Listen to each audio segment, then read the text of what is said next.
আমাদের এখন সব দোকান ভাঙাভাঙি চলছে।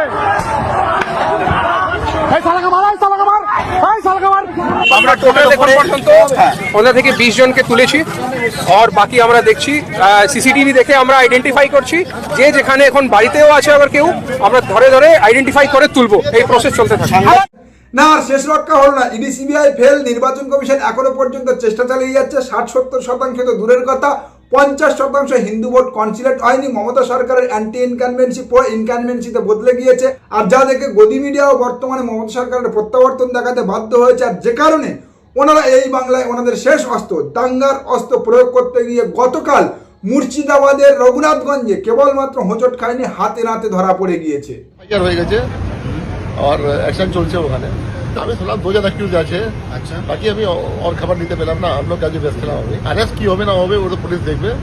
2 জন অ্যাকিউজ আছে, উনি আমাকে বললেন, পরে তো অ্যাড হবে, নাম কি হবে না হবে তো পুলিশ ম্যাটার আছে। হ্যাঁ, অ্যাকশন চলছে। মুর্শিদাবাদের রঘুনাথগঞ্জের রামনবমীর মিছিল থেকে যে ঘটনা ঘটানো হয়েছিল, যে তাণ্ডব চালানো হয়েছিল, সেই তাণ্ডব, সেই ঘটনার পরিপ্রেক্ষিতে এ পর্যন্ত মূল অভিযুক্ত, যিনি ওই হাতে ওয়াকি টকি নিয়ে পুরো ঘটনাটা কন্ট্রোল করছিল, সেই কিংসুক সরকার সহ 15 থেকে 20 জনকে গ্রেপ্তার করা হয়েছে এবং বাকিদের খোঁজে তল্লাশি চলছে। আর পুলিশ সুপার নিজে জানালেন, তা আপনারা দেখলেন, যে যেখানে ঢুকে থাক না কেন, এই ঘটনা যারা ঘটিয়েছে, যে যেখানে ঢুকে থাক না কেন, প্রত্যেক অপরাধীকে খুঁজে খুঁজে বার করা হবে। শুভেন্দুবাবু কি ভেবেছিলেন সব অস্ত্র শেষ হয়ে গিয়েছে, তাই এই পশ্চিমবাংলার সংখ্যালঘু বা মুসলমানদের বদনাম করে হিন্দু ভোট কনসিলেট করবেন, রামনবমীর মিছিল থেকে দাঙ্গার উস্কানি দিয়ে দাঙ্গা লাগিয়ে বাংলার হিন্দুদের দেখাবেন, দেখো মুর্শিদাবাদে কি ঘটনা ঘটছে, তোমাদের ধর্মীয় আচার অনুষ্ঠানে কিভাবে মুসলিমরা বাধা দিচ্ছে, কিভাবে তোমাদের উপরে অবিচারে আক্রমণ করছে। আর যদি বাঁচতে চাও তাহলে এখনই সংঘবদ্ধ হও, আমাদেরকে ভোট দাও, হিন্দু সরকার আনো এই রাজ্যে, না হলে আগামী দিনে তোমরাও থাকতে পারবে না এখানে।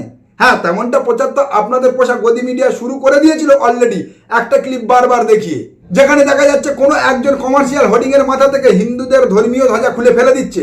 কিন্তু সেই ঘটনার আগে যে ওই একই কমার্শিয়াল হোর্ডিং এর মাথা থেকে মুসলমানদের ধর্মীয় পতাকা খুলে ফেলে দেওয়া হয়েছে, আর কার্যত ওই হিন্দুদের ধর্মীয় পতাকাটা সেখানে লাগাতে গিয়েছিল সেই যুবক, লাগাতে না পেরে সে শেষমেশ ফেলে দিতে বাধ্য হয়েছে।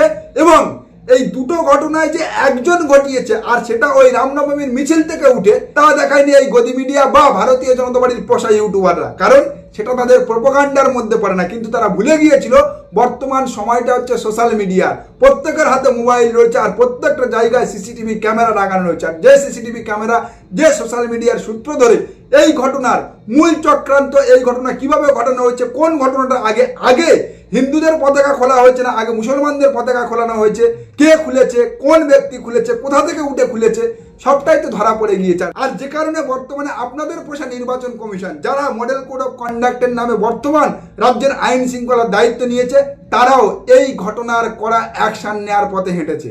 এরা বাড়ি ভাঙবে, দোকান ভাঙবে, বিভিন্ন জায়গায় রামনবমীর নামে দাঙ্গা লাগানো শুরু করে দিয়েছে।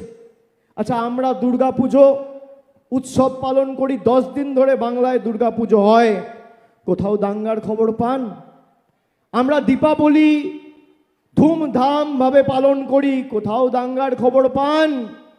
সরস্বতী পুজো, লক্ষ্মী পুজো, জগদ্ধাত্রী পুজো পালন হয়, দাঙ্গার খবর পান? পবিত্র ঈদ পালন করা হয়, দাঙ্গার খবর পান? বড়দিন, নতুন বছর, পয়লা বৈশাখ পালন করা হয়, গুরু নানক জয়ন্তী, মহাবীর জয়ন্তী পালন করা হয়, দাঙ্গার খবর পান? আর কত নিচে নামবেন ডিয়ার শুভেন্দুবাবু? হ্যাঁ, আপনাকেই বলছি, কারণ 2021-এর আগে এই পশ্চিমবাংলায় এত দাঙ্গার চিত্র দেখা যায়নি, এত টুকরো টুকরো ধর্মীয় অশান্তির ছবি উঠে আসেনি। পশ্চিমবাংলায় তো ভারতীয় জনতা পার্টি 2021-এর আগেও ছিল, পশ্চিমবাংলায় ভারতীয় জনতা পার্টি সেদিনও ছিল যেদিন আপনাদের নরেন্দ্র মোদী সরকার কেন্দ্রে এসেছিল।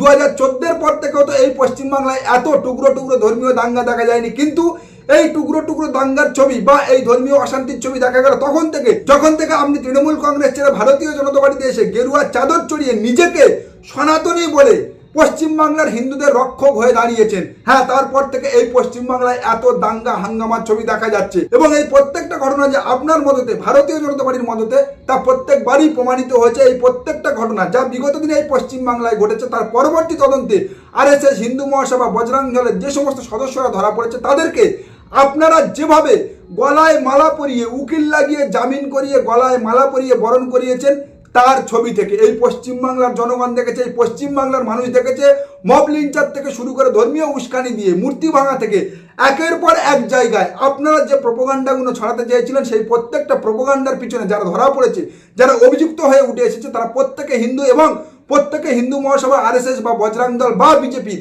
সদস্য, আর যাদেরকে আপনারা গলায় মালা পরিয়ে বরণ করেছেন। সেই জন্য বলছি, সেই কারণে বলছি, এই ঘটনাটা আপনিই ঘটিয়েছেন এবং এই ঘটনার সম্পূর্ণ পরিকল্পনা আপনার দপ্তর থেকে আপনার লোক মারফত গিয়েছে। কারণ এ পর্যন্ত আমাদের কাছে যা খবর এসে পৌঁছেছে, এই মুর্শিদাবাদের রঘুনাথগঞ্জের ঘটনায় যারা গ্রেপ্তার হয়েছে, এই প্রত্যেকের জামিনের জন্য শুভেন্দু অধিকারী, ভারতীয় জনতা পার্টি নয়, স্পেসিফিক শুভেন্দু অধিকারী তার লোক দিয়ে উকিলের ব্যবস্থা করছে জামিন করানোর জন্য, যাতে করে কান টানতে টানতে মাথাটা না চলে আসে, আপনি যাতে ধরা না পড়েন, আপনি যাতে নির্বাচনের আগে এক্সপোজ না হয়ে যান। সেই জন্য আপনি এই মুর্শিদাবাদ ঘটনার অভিযুক্তদের জামিনের জন্য উকিলের ব্যবস্থা করে দিয়েছেন। বোম আমি মারিয়ে দেব, ভোটটা ঘোষণা হতে দেন। বোম আমি মারিয়ে দেব, ভোটটা ঘোষণা হতে দেন। সাপ কি করে করতে হয় আমি জানি। ভোটটা শুধু ঘোষণা করতে দেন।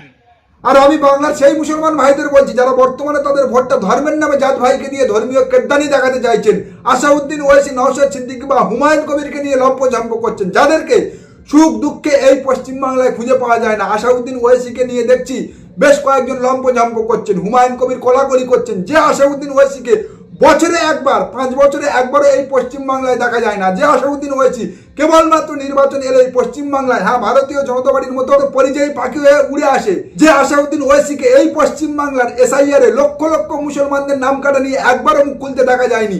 যে হুমায়ুন কবির, যে নওশাদ সিদ্দিকীকে এই পশ্চিমবাংলার SIR এ কোটি কোটি লক্ষ লক্ষ মুসলমানদের নাম বাদ যাওয়া নিয়ে একবারের জন্য প্রতিবাদ করে রাস্তায় নামতে দেখা যায়নি। কেবলমাত্র সোশ্যাল মিডিয়ায় বড় বড় লেকচার দেওয়া ছাড়া আজকের যদি তোমরা তোমাদের ভোটটা সেই ধর্মীয় ভাইকে ধর্মের নামে দিয়ে এই পশ্চিমবাংলায় খাল কেটে কুমির নিয়ে আসো দিল্লি হরিয়ানার মতো, তাহলে কেবলমাত্র মুর্শিদাবাদের রঘুনাথগঞ্জে তারা তো কালকে টেলার দেখিয়েছে। হ্যাঁ, আগামী দিনে তোমাদের এই ভুলের জন্য, তোমাদের এই জাত ভাইয়ের নামে ভোট দিয়ে জাতের কেদ্দানি দেখানোর জন্য পশ্চিমবাংলার সমস্ত মুসলমান সম্প্রদায়কে ফুল পিকচার দেখাবে। আর সেদিন না হয় এই আসাউদ্দিন ওয়াইসি, হুমায়ুন কবির বা এই নওশাদ সিদ্দিকীর মতো জাত ভাইকে খুঁজো, যাদেরকে ভোট দিয়ে কেবলমাত্র এই পশ্চিমবাংলা না, গোটা ভারতবর্ষের প্রধান বিজেপি বিরোধী শক্তিকে হারানোর জন্য তোমরা মাঠে নেমেছো। আমি রবীন্দ্রনাথ ঠাকুরের ভাষায় বলি, মানুষের অধিকারে বঞ্চিত করেছো যারে, সম্মুখে দাঁড়ায় রেখে তবু করে দাও না স্থান, অপমানে হতে হবে তাহাদের সবার সমান। আমি নজরুলের ভাষায় বলি, ফাঁসির মঞ্চে গেয়ে গেল যারা জীবনেরও জয়গান, 80 লক্ষে দাঁড়ায়ছে তারা, দিবে কোন বলিদান। আমি বলি, বিশ্বকবি রবীন্দ্রনাথ ঠাকুরের ভয়, আমি ভয় করব না, দুবেলা মরার আগে মরবো না ভাই, মরবো না। তরি খানি বাইতে গেলে মাঝে মাঝে তুফান মেলে, তাই বলে হাল ছেড়ে দিয়ে কান্নাকাটি করব না। আর বিজেপিকে বাংলায় ঢুকতে দেব না। না, আমি আজ তৃণমূলের প্রচার করতে এখানে বসিনি। আমি একজন এই সাম্প্রদায়িক সম্প্রীতির বাংলায় ধর্মনিরপেক্ষ হিন্দু হয়ে সেই দিনের আশঙ্কা করছি, যেদিন আমার পাশের বাড়ির রমজানকে ওই উত্তরপ্রদেশের মোহাম্মদ একলাকের মতো ঘর থেকে টেনে নিয়ে গিয়ে এই ধর্মীয় উগ্র উন্মাদরা পিটিয়ে মারবে। আমি সেই দিনের ভয় পাচ্ছি, যেদিন আমার সহপাঠী মমতাজকে গুজরাটের বিলকিস বানুর মতো এই উগ্র আতঙ্কবাদীরা, যারা ধর্মের নামে ভোট চায়, যারা ধর্মের নামে রাজনীতি করতে চায়, তারা গণধর্ষণ করবে। এবং সেই ঘটনা আমার মতো ধর্মনিরপেক্ষ গণতন্ত্রপ্রেমী হিন্দুকে বসে বসে দেখতে হবে। তাই এই পশ্চিমবাংলার সংখ্যালঘু মুসলমান ভাইদের উদ্দেশ্যে কেবল একটাই কথা বলবো, দিল্লি গুজরাট যেতে হবে না, এই পশ্চিমবাংলার মুর্শিদাবাদ দেখে শিক্ষা নিন, দুর্গাপুর দেখে শিক্ষা নিন এবং এই চারানার নকুলদানা নওশাদ সিদ্দিকী বা ছিচকে ইঁদুর হুমায়ুন কবিরের পাল্লায় পড়ে নিজের ভোটটা ভাগ করে এই পশ্চিমবাংলায় নিজেদের কবর নিজেরা খুলবেন না। কারণ এই পশ্চিমবাংলার মুসলমানদের পাশে কখনো হুমায়ুন কবির বা নওশাদ সিদ্দিকীকে খুঁজে পাওয়া যায়নি। SIR যখন লক্ষ লক্ষ নাম বাদ পড়ছে তখনও তারা ছিল না। যখন এই পশ্চিমবাংলার মুসলমানরা বিপদে পড়ে তখনও তাদের খুঁজে পাওয়া যায় না। আর আসাউদ্দিন ওয়াইসির কথা তো ছেড়ে দিলাম, সে পরিযায়ী পাখি, নির্বাচনের আগে একবার করে উড়ে আসে এই পশ্চিমবাংলায় ভোট কেটে ভারতীয় জনতা পার্টির সুবিধা করে দেওয়ার জন্য। তাই নিজের ভোটটা নষ্ট করে এই পশ্চিমবাংলায় আপনার ক্ষতি আপনি ডেকে আনবেন না। কারণ এই পশ্চিমবাংলায় যদি ধর্মের নামে আপনি আপনার ভোটটা ভাগ করেন, তাহলে ওই মোদিজি বলে রেখেছে বাটেঙ্গে তো কাটেঙ্গে, হ্যাঁ, ওটা মোদিজি মুসলমানদের জন্যই বলেছে, হিন্দুদের জন্য নয়। আপনি যদি আপনার ভোটটা ভাগ করেন আর সেই ভোট কাটাকাটির খেলায় যদি কোনোভাবে একবার ভারতীয় জনতা পার্টি এই পশ্চিমবাংলায় চলে আসতে পারে, তাহলে এই পশ্চিমবাংলাতে তারা আপনাকে ইউপি গুজরাট দেখাবে। হ্যাঁ, তার ট্রেলার গতকাল তারা মুর্শিদাবাদে দেখিয়েছে, তার ট্রেলার এর আগে তারা মোথাবাড়িতে দেখিয়েছে, তারা মেটিয়াবুরুজে দেখিয়েছে, এবং আগামী দিনে যদি তারা কোনোভাবে এই পশ্চিমবাংলায় ক্ষমতায় চলে আসতে পারে, এই হুমায়ুন কবির, নওশাদ সিদ্দিকী বা আসাউদ্দিন ওয়াইসির মতো দালালদের ভোট কাটাকাটির মাঝখানে, তাহলে এই পশ্চিমবাংলায় মুসলমানদের হটিয়ে এই পশ্চিমবাংলাকে ভারতবর্ষের মতো হিন্দু রাজ্য করার, হিন্দু সরকার করার যে ডাক তারা এখন থেকে দিচ্ছে, তারা বাস্তব করে ছাড়বে। নমস্কার, আজকের প্রতিবেদন এখানে শেষ করলাম। দেখা হচ্ছে আগামী কোনো প্রতিবেদনে। আমাদের প্রতিবেদন সম্পর্কে আপনাদের মতামত অবশ্যই জানান আমাদের কমেন্ট সেকশনে। সবাই ভালো থাকবেন।